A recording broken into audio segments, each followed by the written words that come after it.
So it's a very exciting day today. I am so grateful to have Calline Sanchez, VP Technical Services, Arizona, New Mexico State leader for IBM. Calline, thank you so much for taking time out of your busy schedule for this interview today.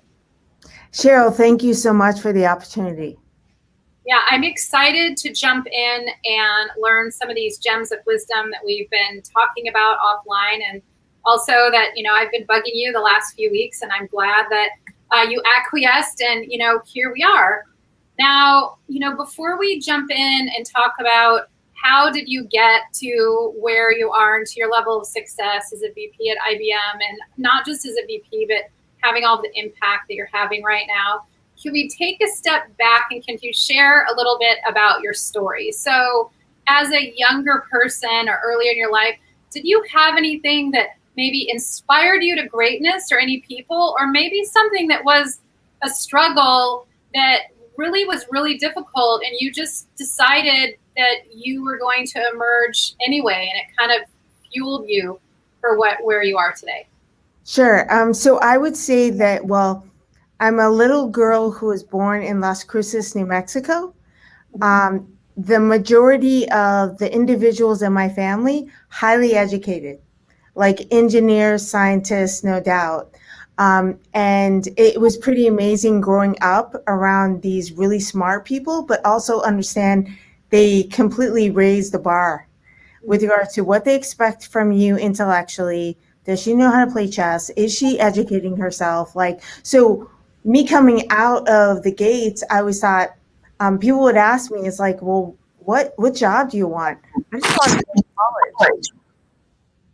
I just totally wanted to go to college. That was seriously like what I aspire to enable is get accepted into a college. And then I felt like it would allow me to grow the bona fides or the skills to have these rich, wonderful discussions with my extended family.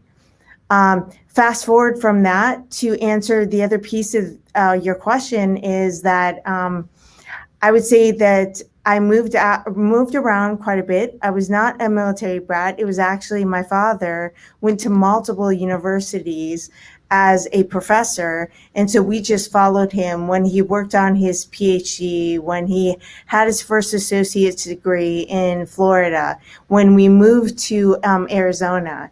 And in doing so, I always felt like I had to recreate myself. And do I want to be a jock? Do I want to be a brain? Every different location gave me an opportunity to think about how to actually become whatever I wanted to be at that period of time. And honestly, that was my healing because I was moved around so often or so frequently. Is like I felt like that was that one thing I could control. And so based on that, when we moved to Arizona, I saw a Forbes magazine on my great uncle's, who is a horticultural scientist, a PhD scientist. He had like the top 50 most women in power in business. And I didn't have any idea what that was, especially being someone who was 14 years old. That excited me that it was a list I felt in my heart, like of my kind. And so when people walked into like my AP English class later on that week, an assignment was like, we want a top 10 list of what you want to do or what do you want to be when you grow up. And I thought to myself, I don't want to suggest that I can be a doctor and cure cancer or do these things that I think naturally children will think about and be optimistic. I decided to add the top 15 most powerful women in business to that number one on my list. And my teacher said, this is the most practical, basically goal that I've seen. So I wish you all the best with that outcome, Calline. And that's what I always thought, like less about what company I worked on, other than I like to work on the things I like to work on, especially on the technology side. But I always had this overarching goal that eventually one day I could actually be on that list. if that makes sense.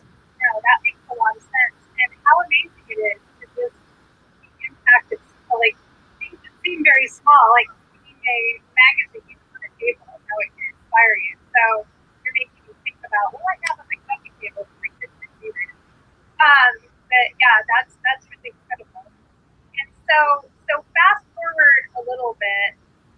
So you decided that you wanted to be a powerful woman in business. Now, on your ascent, and you clearly reached that goal, or at least one level of that goal. But have you ever had any failures or setbacks, or just been like, maybe this is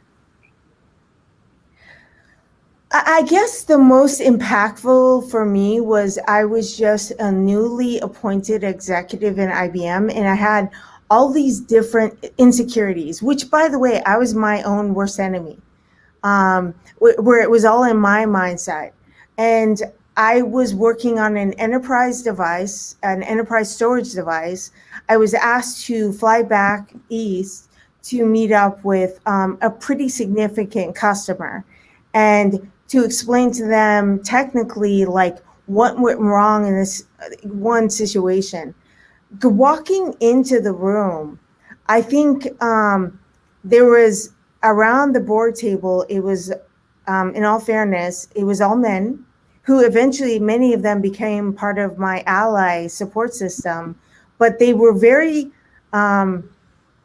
they basically were kind of somewhat concerned that here's this young person, female, walking in and to explain a very deep technical thing. And so I overheard a few of the men get together and say, well, oh, look, IBM sent us a really bad word, 12-year-old. And I go, so I thought in my head, I was sitting on my laptop. It was classically like mid 2000s. So it was like setting up the laptop for the projector. And I thought to myself, you know what? They already think you are at the bottom. The only place you can go is up. And so that for me allowed me confidence to get in the front of the room and basically say, hi, my name's Callines Sanchez, and I'm going to be the bad words, best 12-year-old you've ever met in your life. And I was thinking in my mind, oh, my two SVPs are in the room. They could fire me at any moment, but I wanted to be me. That was like a lesson to myself that no one could take anything more away from me, and all I had to do was go up. And so I decided to take the moment. And from that point on, a great trusted relationship grew, consultative with that partner, even though the experience at first wasn't great, but eventually it became taking something bad to really good or possibly great. yeah. And I just really want to first commend you for that, and also really point out about your perspective, because that could have gone a host of different ways. You know, it could have shut you down. And I know that I know that you mentioned when we were talking before this that your husband's a football player. He's probably very well versed in mental toughness and how to train your mindset and what happens when you're not. And so your perspective on that was so important, and it bears repeating. And for anyone watching this, I want you to think about not if you're going to be in a difficult situation, but when, because we're all kind of thrown into these difficult situations at some point or another. And it's so important to kind of do what you said and make a decision on your perspective. You kind of hone your voice and decide. And I really love pointing out that the word decide means death of, because side, CID is not very good word. That means death, and he means up. So when you decide, like you decided that you were just going to really kick butt in that meeting, and you were going to be authentic, you're going to live it. And like I said, it could have gone another way, but that was, a really great, example of that. So thanks for bringing that up. And it looks like too, we have one question coming in. So if you don't mind, we'll take a pause. And it says that my microphone seems both things. Okay, because everyone wants to hear what's going on. So let me see if that's better. Is that sounding better, hopefully? Yeah, it is. Awesome.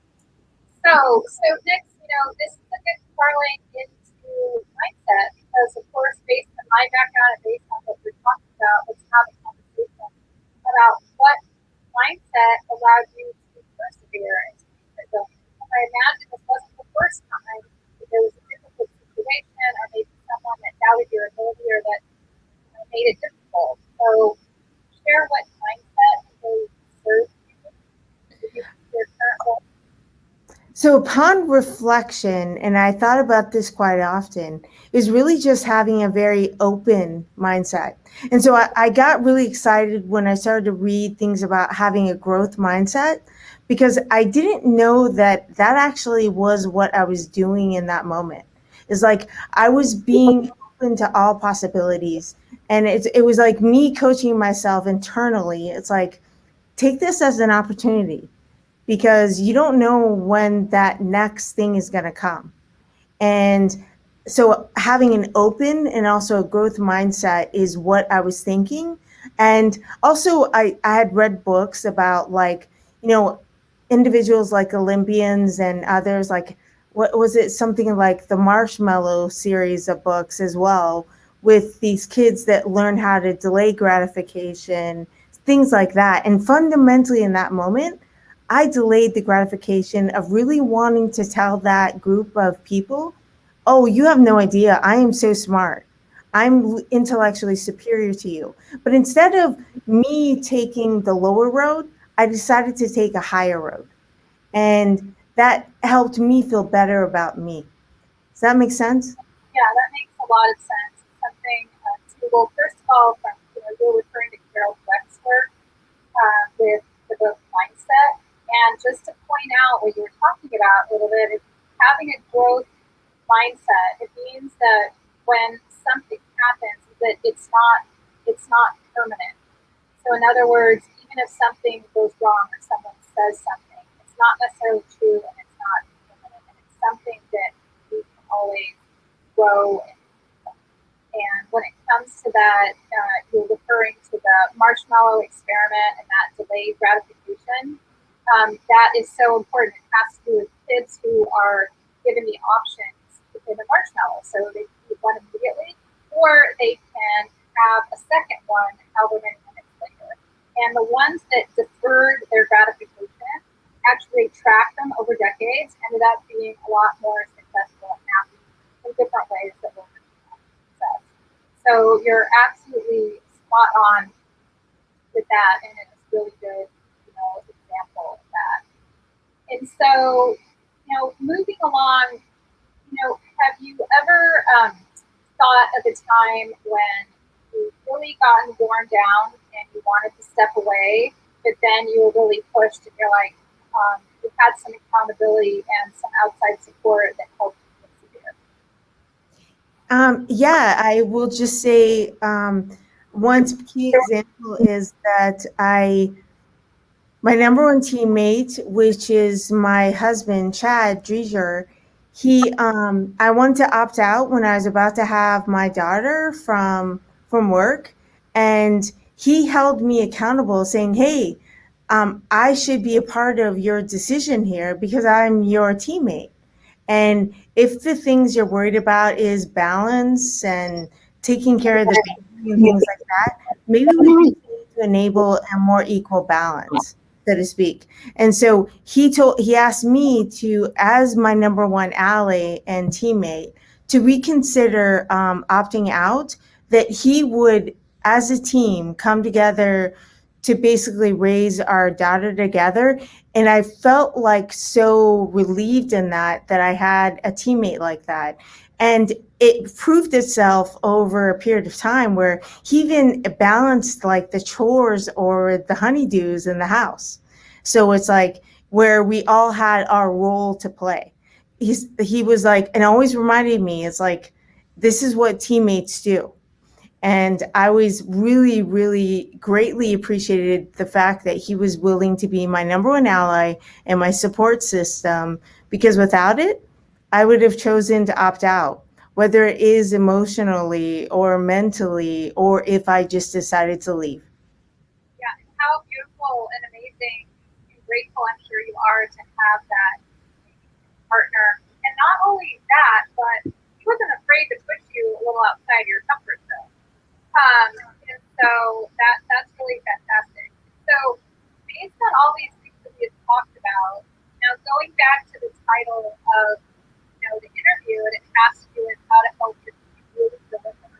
Now share a little bit about your upbringing and your philosophy and all the things that made you successful, how they help make you have a successful team and help you deliver, say you're going to deliver, and help you.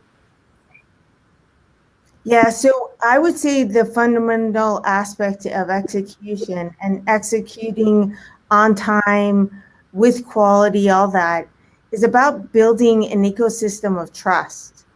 We're architecting these enterprise systems. We have to trust each other. We have to work with regards to the various skill disciplines. And so, even though it sounds like a bit of a cliche about trust and all that, it's so important because it allows us to move so much faster. It's like truly being agile, where you trust someone enough to fail with them, but also to succeed with them, where it's like it then allows you to come up together, so to speak. And that is something that I think was a key from a leadership perspective. And I had to learn how to be less of a control freak and let things go to grow.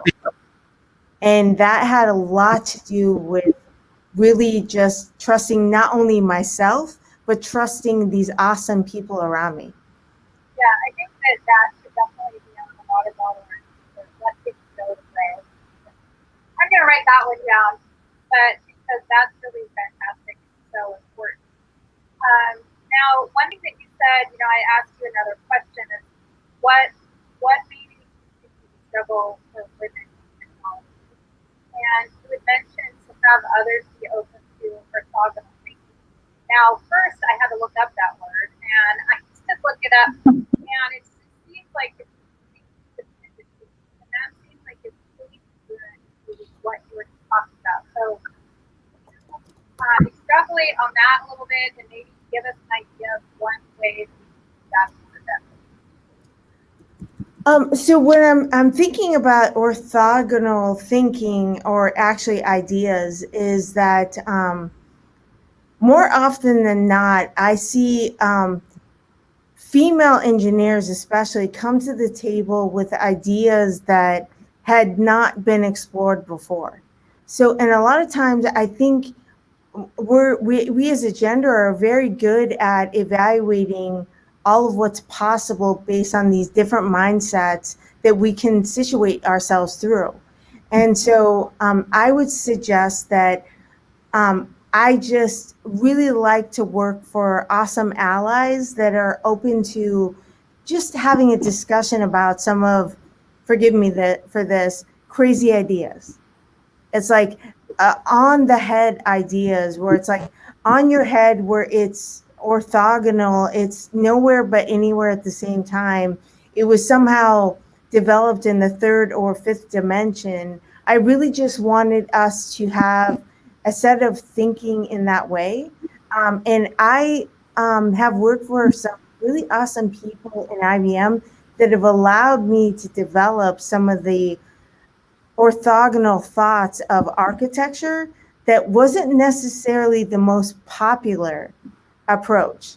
And that's a tough thing too, is that you had to grow your toughness, so to speak, as you were referencing earlier, to really feel like, okay, look, your father is a professor and he has to defend his theories. Growing up at universities, you saw him defend his thinking and his theories. Why can't you take an approach like that? But at the same time, be open, because maybe your idea is not the best idea. And basically tell everyone that, hey, look, here's my idea, but it may not be the best one. And this idea of diversity of thought, is something I'm still evolving and learning. But if there is something I could do in my life to further accelerate my evolution, it would be about me appreciating and recognizing diversity of thought sooner. And that's so important, right? Such a trickle down effect for, for you, but also for your daughter, because you're a great role model and great. And just a reminder, I really think anything anything that's come to fruition that has had an impact, a positive impact in society, it was crazy at first. 100% crazy. The Wright brothers are going to get this big tube up into the sky. Crazy. First, and one story that really sticks with me was, I think it was Steve Wozniak back in the 70s when he was working for Hewlett Packard, and talking to his buddy Steve Jobs, and they had this idea for personal computing. He went to HP, and he's like, I think everybody should have their own computer. And the only desktop was this 20-pound thing, and they said, I think in PC World magazine at the time, that was one of the 15 most stupid ideas, because no one could think past mainframes and this giant awkward thing that was a desktop. And it was crazy, total crazy talk. And now everybody has it. So I really just admire what you said, and I think it's so important that if you have a crazy idea, first give yourself permission for orthogonal thinking and be open to the fact that maybe it's not the best idea, but it should definitely be. Yeah, no, I agree. And by the way, your story with Wozniak and Jobs, a lot of times I think about, and I would say that I read it probably about every other month, is the scientific journal, this idea of how man is a locomotive or an engine to move, and how computers augment their intelligence. And so it's almost like when man got the bike, we ended up being number one on the list for the of moving faster than that of the Condor, which was number one at the time. And now I think about computers, and I think to myself, wow, talk about augmented intelligence, because that's truly my AI in my head, is the idea that I could be smarter and faster smarter just based on the fact that it's me plus a computer. So that's what they built the foundation of that. So I just want to mention that, because I think I read the scientific journal way too much. Yeah, so it's okay. You could be reading worse things, and that's really fascinating. And you're really making me want to pick it up as well. And so, last question, if you were to, let's say, give your younger self some advice. So let's say you're just entering the workforce. Maybe you have, you're a mentee and you have the opportunity to coach your much younger self as you enter the workforce. What is one piece of advice that you would give the younger Calline Calline Sanchez? And no worries. I would say that, so shame on me, to always think of design without bias, have this idea of D&I, or diversity and inclusion, within your technology mindset as you build algorithms or write code. And I don't think that I really thought about that soon enough. So I wish, as a software engineer starting out, that I told my younger self that, because I feel that it would put us in a situation where we would be living on a smarter planet to improve overall bias with regards to people, employees of whatever companies, and also to inspire good technology, and to ensure that it's good technology for sake of embedding our capabilities as humans. So that would enable that piece of it, is just telling my younger self, hey, Calline, You need to start thinking of yourself in the way you're including diversity and inclusion up front in your designs. And I don't think that I had done that earlier on in my career, and I wish I had. Mm-hmm. Yeah, so duly noted, and I hope that for anyone listening, you took note of that as well. So important. Now, is there one thing that you want to send everyone off with, a golden nugget of wisdom or a call to action or a challenge for anyone who's listening? I really do believe in this idea of agility, and being open to the agility where people around you, as well as teams, sometimes they might fail, but failure is not a bad thing. It's actually a learning opportunity. So, like, be agile enough, and in my head, and forgive me for saying it this way, don't be full of yourself enough to think that, oh yeah, it's a failure, that's not good, let's only reward success, because in the end, that's not what's going to enable us to be on the right side of history. So the way to be on the right side of history in my when I manage myself is like this idea that I just have to be open to successes, open to failures, and be open to learn. Mm-hmm. That is such a vital and important message, because that will allow us to keep going. Calline, Sanchez, thank you so much for your time and your gems of wisdom. I look forward to following you. Great. Thank you so much for having me.